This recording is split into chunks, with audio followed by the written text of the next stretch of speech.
함께 나눌 말씀은 창세기 39장 1절에서 23절까지 말씀인데요. 6절까지만 읽겠습니다. 너무 본문이 기니까 6절까지만 함께 합독하겠습니다.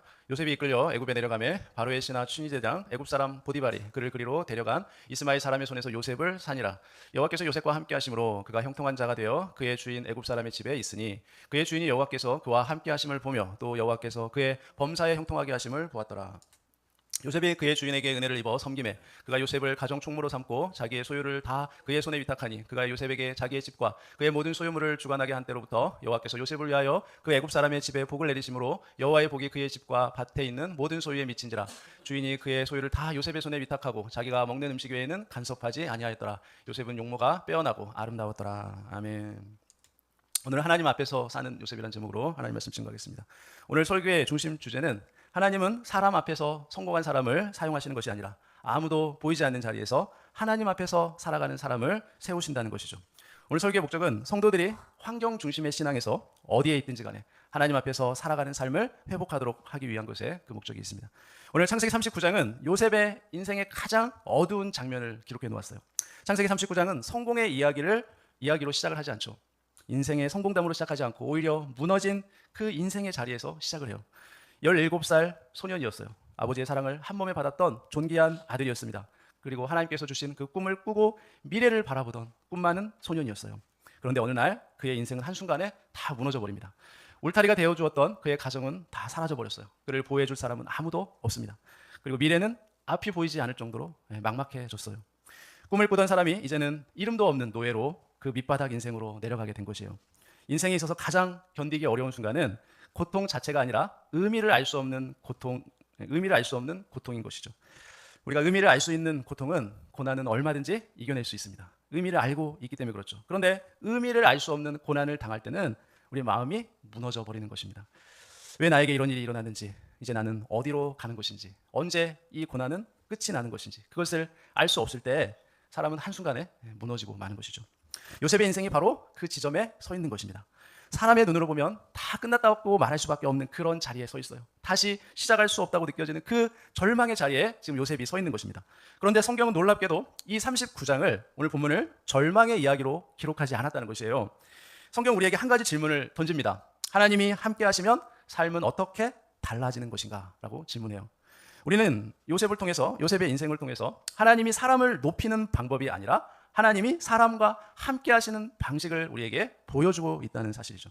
여러분, 인생이 다 끝난 것처럼 보이는 자리, 아무도 주목하지 않는 바로 그곳에서 하나님은 요셉의 인생을 이제 조용히 시작하십니다. 우리의 인생도 마찬가지죠. 오늘 창세기 39장과 같은 사건을 우리는 과거에 겪어왔을 것이에요. 겪어왔죠. 그리고 지금도 겪고 있고 앞으로 우리는 겪을지도 모릅니다. 내가 계획했던 모든 것이 다 무너질 때가 있었을 것이에요. 그리고 현재도 그렇게 무너지고 있을지도 몰라요. 그리고 앞으로도 그렇게 무너질 수도 있겠죠. 그것이 우리의 인생이지 않습니까? 내가 믿고 의지했던 것이 다 사라질 때가 있다는 것이에요. 앞이 보이지 않는 그 시간 속에 우리도 서게 될 때가 있다는 것입니다. 그때 우리는 하나님께 묻습니다. 하나님, 왜 나에게 이러한 일이 일어난 것입니까? 라고 우리는 질문하겠죠. 그러나 오늘 말씀은 그 질문을 바꾸라고 하십니다. 나에게 왜 이런 일이 일어난 것입니까가 아니라 왜 이 자리에도 하나님은 나와 함께 하시는 것입니까? 라고 우리 질문을 바꾸라는 거죠. 환경이 바뀌는 것이 먼저가 아니라 하나님의 임재를 발견하는 것이 먼저라는 것입니다.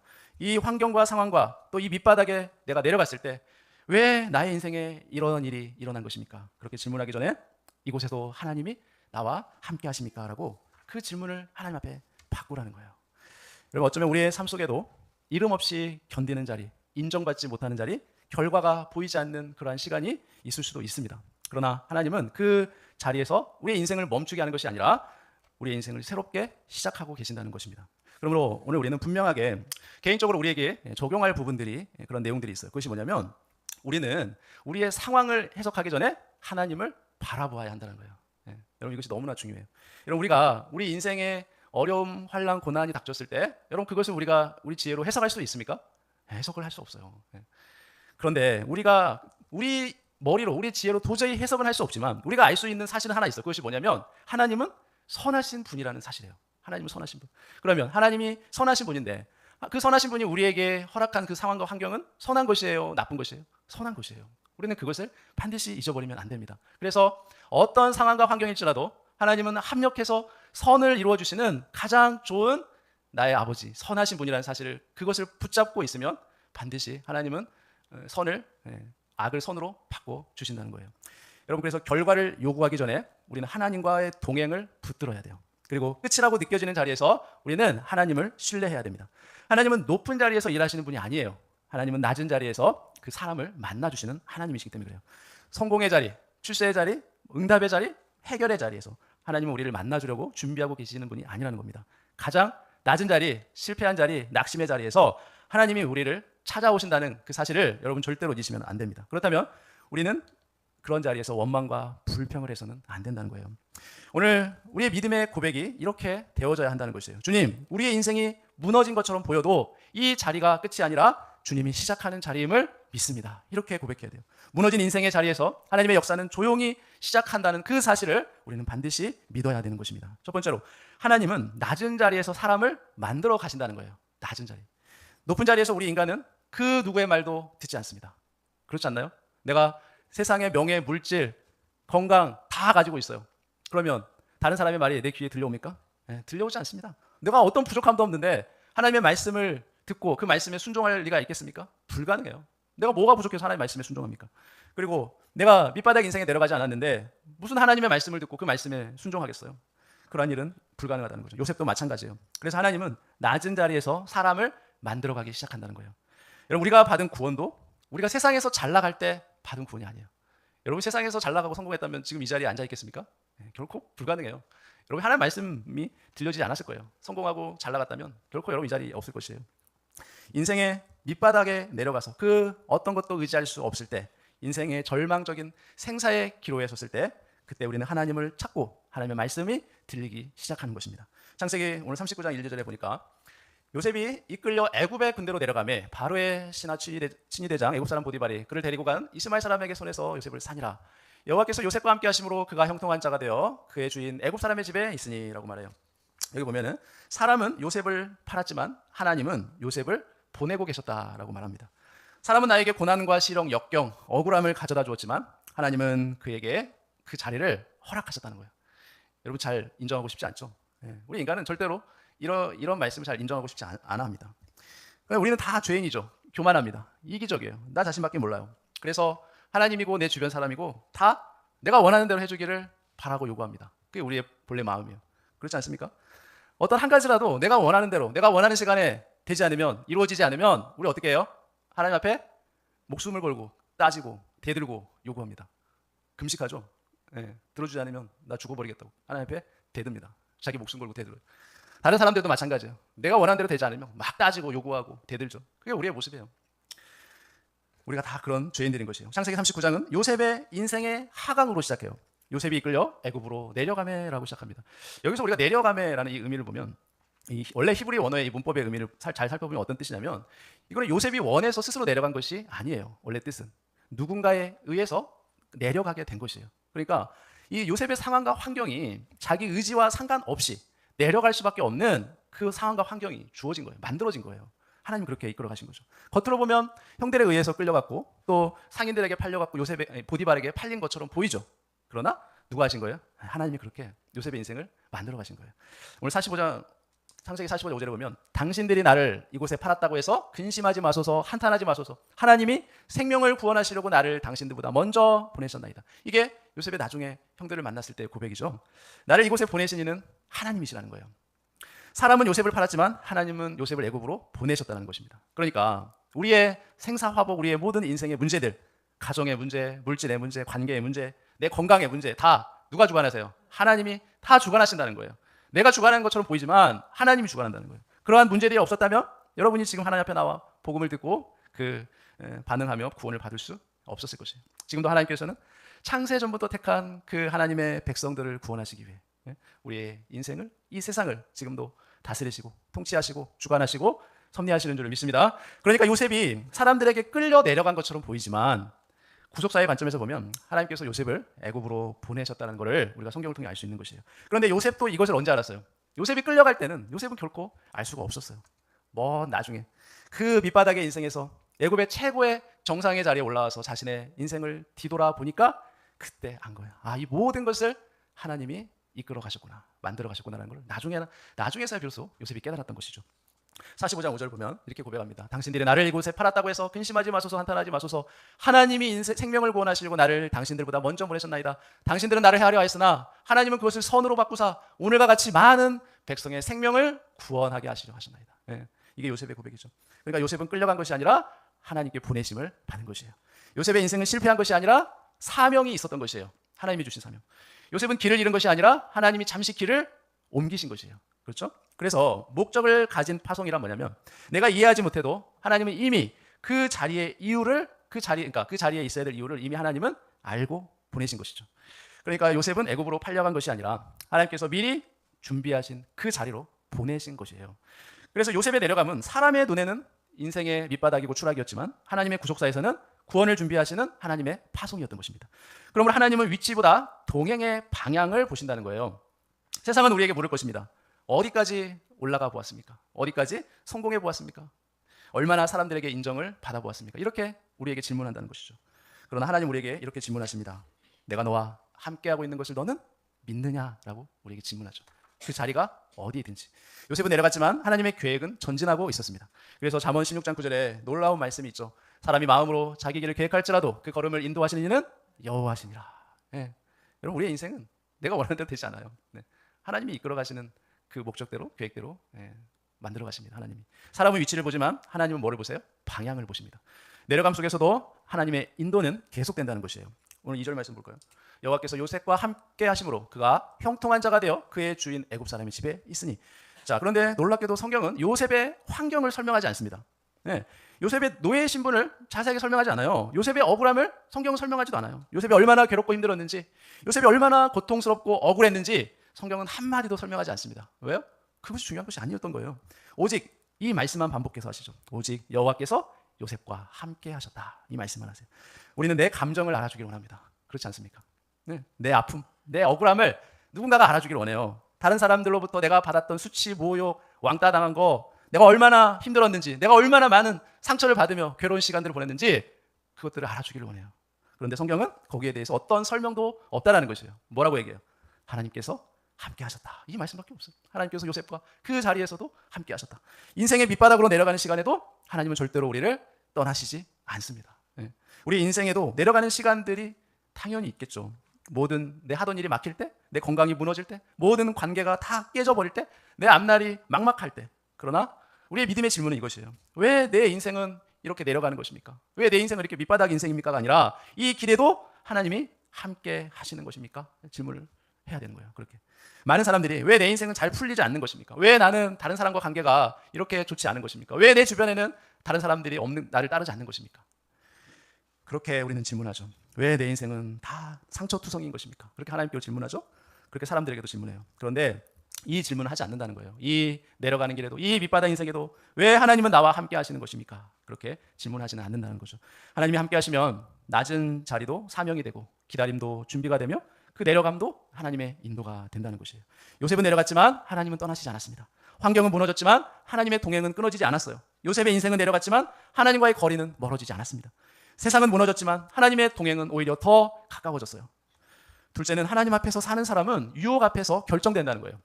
오늘 9절 말씀해 보면 이 집에는 나보다 큰 이가 없으며 주인이 아무것도 내게 금하지 아니하였어도 금한 것은 당신뿐이니 당신은 그의 아내임이라 그런즉 내가 어찌 이 큰 악을 행하여 하나님께 죄를 지으리까. 여러분 요셉의 가장 큰 시험은 유혹으로 인한 고난이 아니었어요. 성경은 유혹 때문에 요셉이 고난을 당했다고 말하지 않습니다. 유혹은 언제 왔냐면 유혹은 이 요셉의 고난 이후에 찾아왔어요. 그렇죠? 고난이 오기 전에는 유혹이 요셉에게 찾아오지 않았습니다. 사단의 전략은 뭐냐면 우리에게 먼저 뭐를 주냐면 고난을 줘요. 어려움, 시련을. 그래서 우리가 지치게 만듭니다. 그리고 나서 유혹과 타협하도록 제한해요. 그게 사단의 전략이에요.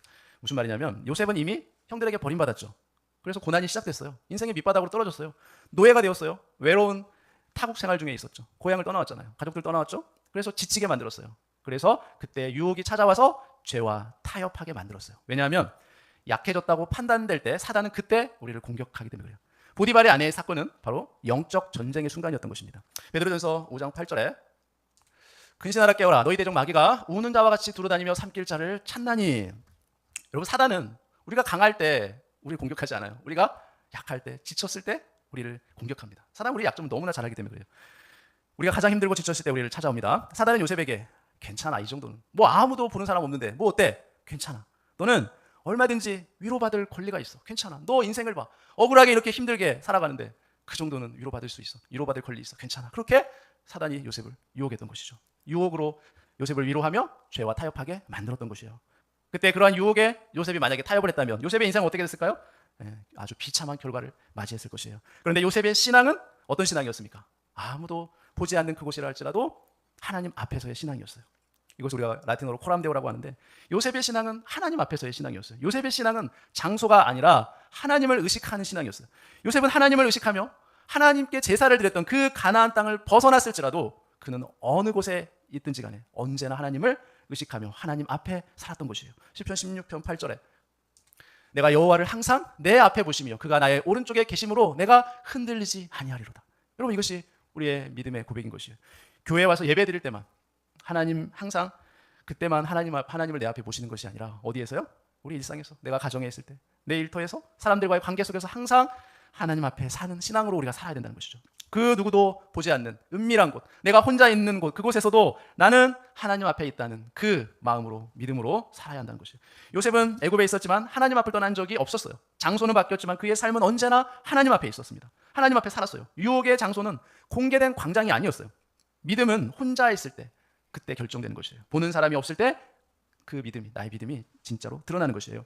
교회를 떠나 혼자 있을 때, 교회를 떠나 내가 가족들끼리 있을 때, 내가 남편과 아내, 부부끼리만 있을 때, 교회를 떠나 불신자들과 어울릴 때, 그때 여러분은 어떤 사람입니까? 하나님 앞에서 사는 사람입니까? 사람 앞에 사는 사람입니까? 신앙의 진실성은 예배당이 아니라 은밀한 자리에서 결정됩니다. 요셉은 선택했어야 했어요. 요셉은 보디발의 아내에게 그 옷이 붙잡히는 대신 자기 자신을 지켰어요. 요셉은 옷은 잃어버렸지만 하나님과의 관계는 절대로 잃어버리지 않았어요. 사람들이 보지 않는 그 자리에서의 선택이 하나님이 세우시는 미래를 결정한다는 것입니다. 그래서 감옥은 그 선택의 결과였지만 총리는 그 선택의 열매였던 것이에요. 그래서 유혹은 인생을 무너뜨리는 시험이 아니라 내가 누구의 사람인가를 드러내는 순간이었던 것이에요. 그래서 요셉은 모든 상황을 선택하지는 못했지만 하나님의 편에 서는 그 선택은 절대로 포기하지 않았어요. 세 번째로, 하나님은 억울한 시간을 통해서 사람을 만들어 가신다는 겁니다. 사람들은 억울한 일을 당하면 어떻게 해요? 당장 삶을 포기해버립니다. 그렇죠? 교회 잘 다니다가도 억울한 일을 당하면 교회 나오지 않아요. 신앙생활 포기해버려요. 절망하고 낙심해버리죠. 그러나 요셉은 절대 그렇게 하지 않았다는 거예요. 오늘 본문의 20절 21절, 이에 요셉의 주인이 그를 잡아 옥에 가두니 그 옥은 왕의 죄수를 가두는 곳이었더라. 요셉이 옥에 갇혔으나 여호와께서 요셉과 함께 하시고 그에게 인자를 더하사 간수장에게 은혜를 받게 하시매. 자, 요셉은 유혹을 받았을 때 죄를 짓는 것을 거부했습니다. 죄 짓는 것을 거부했으면 여러분 상을 받아야 되는데 요셉은 어떻게 됐어요? 감옥에 갇히죠. 그렇지 않습니까? 내가 의롭게 살았는데 억울한 일이 나에게 찾아왔어요. 그렇죠? 그리고 성경은 같은 말을 반복합니다. 억울하게 누명을 쓰고 감옥에 갇혔는데 하나님께서 함께 하셨다. 그렇게 말씀해요. 여러분, 이 말씀은 우리의 신앙에 가장 깊은 질문을 던지게 하죠. 왜 하나님은 바로 구원을 하시지 않았을까? 왜 그 억울한 순간에 하나님이 그 억울함을 해결해 주시지 않고 나를 왜 그 상황에 두셨을까? 바로 왜 구원해 주시지 않았을까? 즉시 해결해 주셨으면 좋았을 텐데, 내가 하나님 앞에 믿음으로 살려고, 죄를 짓지 않으려고 유혹을 물리쳤는데, 믿음으로 살려고 그렇게 헌신하고 충성하며 신앙생활을 잘 해왔는데, 진짜 하나님 앞에 믿음으로 살았는데 왜 억울한 일을 내가 당했을까? 당했는데도 왜 하나님은 그 억울함을 바로 해결해 주시지 않았을까? 그렇게 하나님 앞에 묻고 싶지 않았을까요? 내가 이 문제 때문에 너무나 답답하고 괴롭고 죽을 것 같은데 왜 하나님은 바로 해결해 주시지 않는 것이에요? 왜 하나님, 왜? 저 원수를 빨리 좀 해결해 줬으면 좋겠는데 왜 해결해 주시지 않습니까? 여러분, 이것이 우리의 마음인 것이에요. 이렇게 하나님께 우리가 질문하지 않습니까? 그런데 감옥에서도 그 하나님의 임재는 멈추지 않았어요. 20절에 보니까 이에 요셉의 주인이 그를 잡아 옥에 가두니 그 옥은 왕의 제수를 가두는 곳이었더라. 요셉이 옥에 갇혔으나. 감옥은 사람에게는 간금의 장소였지만 하나님에게는 함께 하시는 동행의 장소였어요. 그곳에도 하나님은 함께 하셨어요. 중요한 원리죠. 감옥이 하나님을 막지 못했다는 거예요. 감옥의 그 젊은이 하나님의 임재를 막지 못했다는 것입니다. 환경이 하나님의 동행을 끊어버리지 못했어요. 그러므로 여러분의 문제는 뭡니까? 어디에 있느냐가 아니에요. 내가 누구와 함께 하느냐예요. 누구와 함께 하느냐. 하나님의 침묵은 버림이 아니라 단련입니다. 훈련이에요. 시편 105편 19절에 곧 여호와의 말씀이 응할 때까지라 그의 말씀이 그를 단련하였도다. 하나님의 말씀이 우리에게 응하기까지 하나님 우리를 단련시키십니다. 하나님은 요셉을 버리신 것이 아니라 단련하고 계셨던 것이에요. 하나님은 사건보다 사람을 먼저 다루십니다. 하나님은 문제 해결보다 우리 내면의 형성을 먼저 하세요. 그러니까 하나님은 축복을 주시기 전에 먼저 뭘 하십니까? 받을 그릇을 준비하신다는 거예요. 그러니까 우리는 받을 복만 기대하는데 내가 받을 준비가 되어 있지 않는데 하나님이 왜 복을 우리에게 주시겠습니까? 그런 일은 일어나잖아요. 그러나 대부분 우리는 감옥에서 빨리 나오기를 원하죠. 물질의 감옥에서 빨리 나오기를, 질병의 감옥에서 빨리 나오기를 원해요. 관계의 감옥에서, 가정의 감옥에서 빨리 모든 것이 다 해결되고 빨리 나오기를 원하죠. 그러나 하나님은 우리의 내면이 더 깊어지기를 원하신다는 거예요. 그러므로 감옥은 실패가 아니라 마지막 준비실입니다. 요셉의 인생에서 감옥은 지연이 아니라 하나님께서 요셉을 쓰시려고 준비시키고 계셨던 것이에요. 여러분, 왜 요셉에게 감옥이 필요했을까요? 여러분, 왕궁에 가는 것은 줄로, 백으로 얼마든지 왕궁에 들어갈 수 있습니다. 그렇지 않아요? 그러나 통치는 성품으로 유지되기 때문에 그래요. 여러분, 사회에서 우리가 성공하려면 줄만 잘 서면 됩니다. 든든한 백만 내가 가지고 있으면 얼마든지 사회에서 출세하고 성공할 수 있어요. 인맥이 중요하죠. 얼마든지 높은 위치에 올라갈 수 있어요. 그러나 통치는 성품으로, 인격으로만 할 수 있는 것이에요. 그 인격이 만들어지기 위해서는 요셉이 그 고난의 감옥으로 들어가지 않으면 안 되었던 것이에요. 그래서 하나님이 보내신 것입니다. 만약에 그 인격이 만들어지지 않았다면 요셉이 총리가 되었어도 그 총리 자리에 오래 앉아있지 못했을 것이에요. 왜요? 그 자리를 감당할 만한 성품이 만들어지지 않았기 때문에 그렇겠죠. 하나님의 방식이 있습니다. 하나님은 사람을 급히 사용하시지 않습니다. 고난의 시간 속에서 하나님은 아름다운 인격으로 다듬어 가세요. 그래서 하나님은 우리의 물질의 감옥, 질병의 감옥, 내 인생의 고난과 시련의 감옥들을 만드시는 거예요. 여러분, 감옥에서 요셉은 배웠습니다. 무엇을 배웠을까요? 먼저는 사람을 다루는 법을 배웠습니다. 그리고 사람을 기다리는 법을 배웠어요. 그리고 하나님을 의지하는 법을 감옥에서 배웠습니다. 그러므로 총리는 하루아침에 만들어진 것이 아니에요. 우리의 인생에도 감옥이라는 것이 있죠. 억울한 시간들, 인정받지 못하는 시간들, 이유를 알 수 없는 기다림들, 그러한 시간들이 다 우리 인생에 있어요. 그러나 하나님은 그 시간들을 절대로 낭비하지 않습니다. 그러므로 하나님의 시간표에는 공백이 없어요. 요셉의 감옥은 인생의 끝이 아니라 하나님께서 그 성품의 깊이를 만드는 자리였어요. 감옥의 문은 닫혔지만 하나님의 계획은 열려 있었던 것입니다. 네 번째로, 하나님은 맡길 수 있는 사람에게 사명을 위임하신다는 거예요.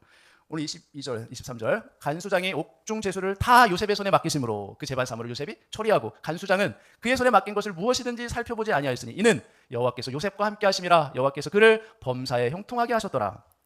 여러분, 하나님은 환경이 아니라 사람을 준비시킵니다. 놀라운 장면은, 여러분, 요셉은 아직 감옥에 있어요. 그렇죠? 신분은 여전히 제수입니다. 상황은 변하지 않았습니다. 그런데 뭐가 시작돼요? 맡김이 시작되었어요. 맡김, 일의 맡김. 고난과 시련, 역경 가운데 있는데 어떠한 일을 하나님이 요셉에게 맡겨줬다는 거예요. 아주 작은 일일지라도. 죄수로 감옥에 갇혔는데도 하나님께서 일을 맡기셨어요. 하나님께서는 요셉이 총리가 되어서 일을 맡긴 것이 아니라 고난과 시련과 역경 가운데 있을지라도 맡길 수 있는 사람이 비로소 되었기 때문에 그 일을 맡긴 거예요. 이제 맡길 수 있는 것이에요. 여러분, 여기에 영적인 원리가 있죠. 하나님은 자리를 먼저 주시지 않고 신뢰를 먼저 만드신다는 거예요. 환경의 변화보다 그 사람의 변화가 먼저예요. 작은 자리에서 충성이 큰 사명의 문을 연다는 것입니다. 큰 사명을 맡기기 위해서 작은 일부터 하나님께서는 맡겨보는 거예요. 감옥은 가장 낮은 자리인데 그 자리에서도 요셉은 전혀 달라지지 않았어요. 형들이 놀릴 때도 요셉은 충성했고, 억울할 때에도 성실했어요. 아무도 보이지 않을 때에도 요셉은 책임을 다했어요. 감옥이라는 밑바닥 인생에 내려갔는데도 요셉은 거기에서도 최선을 다했습니다. 하나님이 찾으시는 조건은 그래서 뭐예요? 하나님이 함께하는 사람인 거예요. 하나님이 함께 하시는가가 중요해요. 우리 23장에, 그래서 간수장은 그의 손에 맡긴 것을 무엇이든지 살펴보지 아니하였으니 이는 여호와께서 요셉과 함께 하심이라. 여러분, 그래서 핵심은 뭐예요? 능력도 아니에요. 환경도 아니에요. 하나님의 임재예요. 하나님이 함께 하시는가. 그러므로 요셉이 일을 잘해서가 아니라 하나님이 요셉과 함께 하셨기 때문에 하나님이 그 함께 하심을 보고 무슨 일이든지 맡기신 거예요. 그래서 하나님은 일을 맡기기 전에 그 사람이 하나님과 함께 걷는 법을 먼저 배우게 하시죠.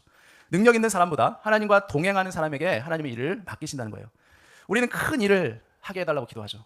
하나님, 내가 하나님 나라를 위해 큰 일을 하기를 원합니다. 그러나 하나님을 향한 질문은 이것이어야 되겠죠. 작은 일도 맡아서 할 수 있는가? 아무도 보이지 않아도 충성할 수 있는가? 억울해도 하나님을 신뢰할 수 있는가? 억울한 일을 당해도 무엇인가를 맡겼을 때 그 일을 내가 감당할 수 있는가? 감옥에서 신뢰받지 못한 사람은 나중에 왕궁에서도 신뢰받지 못합니다. 중요한 믿음의 원리죠. 하나님은 감옥에서도 사람을 시험하시고 작은 자리에서 신뢰를 확신하시며 준비된 사람에게는 사명을 위임한다는 거예요. 요셉은 감옥에서 풀려난 후 총리가 된 것이 아니에요. 감옥에서 이미 하나님께로부터 맡길 수 있는 사람이 되었기 때문에 총리가 된 것입니다. 결론입니다. 맡김은 준비된 사람에게 임해요. 하나님은 자리보다 사람을 먼저 보십니다. 사람은 결과를 보지만 하나님은 뭘 보실까요? 그 준비하는 과정을 보십니다. 우리는 높은 자리를 원하지만 하나님은 신뢰할 사람을 찾으세요. 하나님 나라에서 맡김은 보상이 아니라 신뢰의 표시입니다. 그러므로 하나님은 작은 충성 위에 큰 사명을 더하여 주신다는 거예요. 요셉은 감옥에서도 달라지지 않았습니다. 보이지 않는 자리에서도 요셉은 충성했고 보이지 않는 자리에서도 최선을 다해서 하나님을 섬겼어요. 그래서 누가복음 16장 10절에 지극히 작은 것에 충성된 자는 큰 것에도 충성되고 지극히 작은 것에 불의한 자는 큰 것에도 불의하니라. 큰 사명은 어느 날 갑자기 오는 것이 아니라 매일의 작은 그 순종 위에 쌓이는 것이에요. 조금씩 작은 순종이 쌓일 때 하나님께서 비로소 큰 사명을 주시는 것이죠. 맡김의 기준은 능력이 아니라 뭐라고요? 하나님의 임재에 있어요. 하나님의 함께 하심. 그래서 성경은 끝까지 우리에게 이렇게 말씀해요. 여호와께서 요셉과 함께 하심으로. 요셉의 성공 이유는 재능이 아니었어요.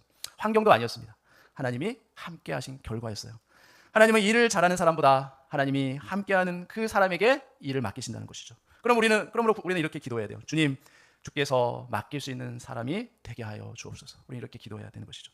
사람들에게 인정받기보다 하나님께 인정받음으로 하나님께서 일을 맡길 수 있는 그러한 저 여러분 되시기를 예수님의 이름으로 축원합니다. 기도하겠습니다. 살아계신 하나님 아버지, 사람 앞에서가 아니라 하나님 앞에서 살아가는 삶을 우리에게 회복시켜 주옵소서. 주님, 요셉이 내려가는 자리에도 하나님의 보내심을 믿었던 것처럼 우리도 무너진 자리와 낮아진 자리와 이해되지 않는 자리에도 여호와께서 함께 하신다는 믿음을 붙들게 하여 주옵소서. 환경을 바라보지 않게 하시고 언제나 하나님의 동행을 붙드는 믿음으로 사는 그리스도인들이 되게 하여 주옵소서. 주님, 사람이 보이지 않는 자리에도 하나님이 보고 계심을 기억하게 하시고 유혹 앞에서도 내가 어찌 하나님께 죄를 지을까 고백하는 거룩한 결단의 삶을 살게 하여 주옵소서. 예배의 자리뿐만 아니라 삶의 모든 순간이 하나님 앞에 드려지는 예배가 되게 하여 주옵소서. 가정에서도 직장에서도 일터에서도 사람 관계 속에서도 예배자가 되게 하여 주옵소서. 교회에서도 예배자요, 집에서도 예배자요, 어떤 상황 가운데서도 예배자가 되게 하여 주옵소서. 주님, 억울한 시간과 감옥 같은 시간 속에서도 원망하지 않게 하시고 우리를 단련하시는 그 하나님의 손길을 깨닫게 하여 주옵소서. 우리의 성품과 인격을 하나님 앞과 사람 앞에 쓰임받을 수밖에 없는 그런 공동체 유익을 줄 수 있는 성품으로 만들어 주옵소서. 큰 일을 구하는 인생이 아니라 주께서 맡기실 수 있는 사람이 되게 하여 주옵소서. 뭔가 큰 역사를 이룰 것이 아니라 아주 지극히 작은 일에도 충성하는 그리스도인들이 되게 하여 주옵소서. 오늘도 믿음으로 고백합니다. 환경은 무너졌으나 하나님의 동행은 끊어지지 않으며 사람 앞이 아니라 하나님 앞에서 살아가는 저희들 되게 하여 주옵소서. 이 모든 것을 예수님의 우리 주 예수 그리스도의 이름으로 간절히 기도합나이다. 아멘.